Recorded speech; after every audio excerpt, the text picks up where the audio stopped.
Hi friends, இந்த வீடியோவில் நம்ம சூப்பரான ஒரு தகவல் பற்றி பார்க்க போகிறோம். முடிஞ்ச அளவுக்கு நிறைய பேருக்கு ஷேர் பண்ணி விடுங்க. அதாவது உங்களுடைய எம்ப்ளாய்மெண்ட் பதிவு காலாவதி ஆயிடுச்சு, உங்களுடைய எம்ப்ளாய்மெண்ட் ரெஜிஸ்ட்ரேஷன் ரினியூவல் டேட் முடிஞ்சு 1 வருஷத்துக்கு மேலே ஆயிடுச்சு அல்லது 2 வருஷத்துக்கு மேலே ஆயிடுச்சு அப்படின்னாலும் இப்போ ரினியூவல் பண்ணுறதுக்கான ஒரு ஆப்பர்ச்சுனிட்டி ஆன்லைன் மூலமாக ஓப்பன் ஆகிருக்கு. ஸோ எல்லோரும் அதை யூஸ் பண்ணிக்கோங்க, ரினியூவல் பண்ணிக்கோங்க. ஸோ ஆன்லைன் மூலமாக எப்படி எம்ப்ளாய்மெண்ட்டை ரினியூவல் பண்ணுறது அப்படிங்கிற கம்ப்ளீட் டீட்டெயில்ஸ் தான் இந்த வீடியோவில் பார்க்க போகிறோம். முடிஞ்ச அளவுக்கு நிறைய பேருக்கு ஷேர் பண்ணி விடுங்க, நிறைய பேருக்கு பயனுள்ளதாக இருக்கும். ஸோ அதுக்கு இந்த வெப்சைட் ஓப்பன் பண்ணிக்கணும். எம்ப்ளாய்மெண்ட் எக்ஸ்சேஞ்ச் அப்படிங்கிற இந்த வெப்சைட் ஓப்பன் பண்ணிட்டு இதில் உங்களுடைய யூசர் ஐடி மற்றும் பாஸ்வேர்டு, நீங்கள் எம்ப்ளாய்மெண்ட் ரெஜிஸ்ட்ரேஷன் பண்ணும்போது யூசர் ஐடி க்ரியேட் பண்ணியிருக்கீங்க, ஒரு ப்ரௌசிங் சென்டரில் போய்ட்டு நீங்கள் பதிவு கொடுத்துருந்தீங்க அப்படின்னா அவங்க யூசர் ஐடி பாஸ்வேர்டு ஜென்ரேட் பண்ணியிருப்பாங்க. அந்த யூசர் ஐடி பாஸ்வேர்டு நீங்கள் கொடுத்துருங்க. இல்லை நான் அந்த மாதிரி யூசர் ஐடி பாஸ்வேர்டில் க்ரியேட் பண்ணல, நான் ரொம்ப நாளைக்கு முன்னாடியே பதிவு பண்ணது அப்படின்னா டேரெக்டாக உங்களுடைய எம்ப்ளாய்மெண்ட் ரெஜிஸ்ட்ரேஷன் நம்பர், இந்த சிஹெச்பி எஸ்எல்எம் அப்படின்னு கோடு போட்டு ஆரம்பிக்கும் இல்லையா. ஸோ அந்த எம்ப்ளாய்மெண்ட் ரெஜிஸ்ட்ரேஷன் நம்பரை ஃபுல்லாக அந்த யூசர் ஐடி அப்படிங்கிற பாக்ஸில் டைப் பண்ணிட்டு பாஸ்வேர்டு உங்களுடைய டேட் ஆஃப் பர்த் கொடுத்துக்கோங்க. கொடுத்துட்டு ஜஸ்ட் இதில் கிளிக் ஹியர் டு லாகின் அப்படிங்கிற ஆப்ஷனை கிளிக் பண்ணணும்.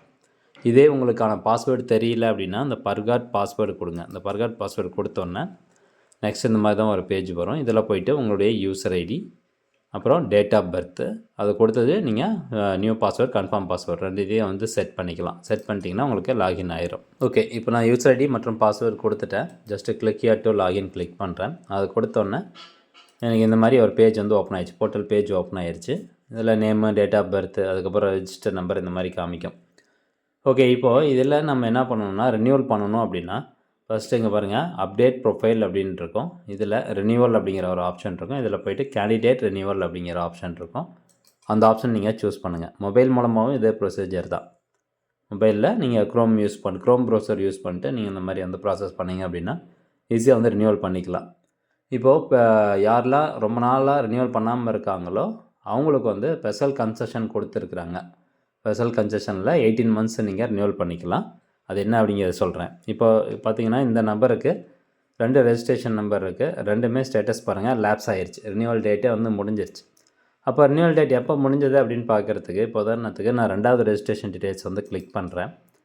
அது கிளிக் பண்ணதும் இங்கே பாருங்கள் your registration is lapsed, you are eligible for renewal under 18 month concession பீரியடில் நீங்கள் எலிஜிபிளாக இருக்கீங்க. ஸோ உடனே ரினியூவல் பண்ணிக்கோங்க அப்படின்னு சொல்லிட்டாங்க. அதாவது வேலைவாய்ப்பு பதிவை பொறுத்த வரைக்கும் இப்போ இந்த மாதம் உங்களுக்கு எக்ஸ்பைரி ஆகுது, ரினியூவல் டேட் இருக்குது அப்படின்னா இந்த மாதமோ அல்லது இந்த மாதத்துலேருந்து ஒரு 3 மாதத்துக்குள்ளார நீங்கள் அடுத்து வர 3 மாதத்துக்குள்ளார ரினியூவல் பண்ணிங்க அப்படின்னா உங்களுக்கு எந்த பிரச்சனையும் இருக்காது, ஆட்டோமேட்டிக்காக ரினியூவல் ஆயிரும்.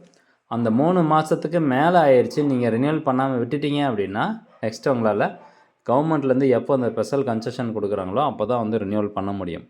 ஸோ இப்போது இந்த நம்பருக்கு பார்த்தீங்கன்னா எப்போ ரினியூவல் டேட் முடிஞ்சிருக்கு அப்படின்னு பார்க்கலாம். இப்போ ஜஸ்ட் இதுக்கு நான் ஓகே கொடுக்குறேன். இப்போ பாருங்கள் டிசம்பர் 2024 இவங்க ரினியூவல் பண்ண வேண்டியது, பட் இன்னும் பண்ணாமல் வச்சுருக்காங்க. அதனால் ஸ்பெஷல் கன்செஷன் 18 monthsனுடைய அந்த ஸ்பெஷல் கன்செஷன் பீரியடில் நீங்கள் ரினியூவல் பண்ணிக்கலாம் அப்படின்னு சொல்கிறாங்க. அது என்ன 18 months அப்படின்னு கேட்டிங்கன்னா ரினியூவல் டேட்டு டிசம்பர் 2024 முடிஞ்சிருச்சு. அடுத்து 1.5 வருஷத்துக்குள்ளார இவங்க எப்போ வேணாலும் ரினியூவல் பண்ணலாம். அந்த ஸ்பெஷல் கன்செஷன் பீரியடு இப்போ கொடுத்துருக்குறாங்க. அப்போது ரினியூவல் ஜூன் 2026 அதாவது மே 2026 எண்டுக்குள்ளார இவங்க ரினியூவல் பண்ணிக்கலாம். அந்த 1.5 வருஷம் கொடுத்துருக்குறாங்க. இப்போ February 2026, அதனால தான் இப்போ உங்களுக்கு ரினியூவல் ஆகுது. 1.5 வருஷத்துக்கு மேலே ஆயிடுச்சுன்னா எங்களால் ரினியூவல் பண்ண முடியாது, அந்த ஸ்பெஷல் கன்செஷன் பீரியடு கிடையாது. நெக்ஸ்ட்டு கவர்மெண்ட் எப்போ அந்த ஆப்பர்ச்சுனிட்டி கொடுக்குறாங்களோ அப்போ தான் இவங்க ரினியூவல் பண்ண முடியும். அதுக்கு ஜிஓலாம் ரிலீஸ் பண்ணுவாங்க. ஓகே, இப்போது ரினியூவல் பண்ணுறதுக்கு இந்த ரினியூ அப்படிங்கிற ஆப்ஷனை கிளிக் பண்ணுங்கள். அது கிளிக் பண்ணதும் ஒரு 5 to 10 seconds வெயிட் பண்ணிங்கன்னா ஆட்டோமேட்டிக்காக உங்களுக்கு ரினியூவல் ஆயிரும். ரினியூவல் ஆனதுக்கப்புறமா கடைசியாக எப்போ நீங்கள் ரினியூவல் பண்ணணும் அப்படின்னு வந்துடும். இங்கே பாருங்கள் டியர் அப்படின்னு போட்டு உங்களுடைய பேர், your registration number has been renewed, your next renewal date is December 2027 இந்த மாதிரி வந்துருச்சு. அடுத்தபடியாக இவங்க டிசம்பர் 2027 மாதமோ அல்லது அதுலேருந்து ஒரு 3 மாதத்துக்குள்ளாரையே இவங்க ரினியூவல் பண்ணிக்கணும். ஸோ ஃப்ரெண்ட்ஸ், கண்டிப்பாக அந்த தகவல் உங்களுக்கு பயனுள்ளதாக இருக்கும் அப்படின்னு நினைக்கிறேன். அதே மாதிரி இப்போ நான் ரினியூவல் டேட் முடிஞ்சு 1.5 வருஷத்துக்கு மேலே ஆயிடுச்சு, 2 வருஷம் ஆயிடுச்சு, 3 வருஷம் ஆயிடுச்சு, 5 வருஷம் ஆயிடுச்சு அப்படின்னா நீங்கள் வெயிட் பண்ணுங்கள். ஏதாவது ஜிஓ பாஸ் ஆச்சு அப்படின்னா தான் நீங்கள் ரினியூவல் பண்ண முடியும். இந்த மாதிரி ரினியூவல் பண்ண முடியாதவங்க ஜிஓ வரணும். லாஸ்ட்டாக ஒரு 5 வருஷம் முன்னாடி அந்த மாதிரி ஜிஓ அரசாணை ஒன்று வெளியிட்டு அதன்படி பார்த்திங்கன்னா நிறைய பேர் ரினியூவல் பண்ணிக்கிட்டோம். பட் 1.5 வருஷத்துக்கு மேலே ஆயிடுச்சு அப்படின்னா இப்போதைக்கு ரினியூவல் பண்ண முடியாது. ஓகே ஃப்ரெண்ட்ஸ், மீண்டும் அடுத்த நல்ல பதிவில் சந்திக்கலாம். நன்றி, வணக்கம்.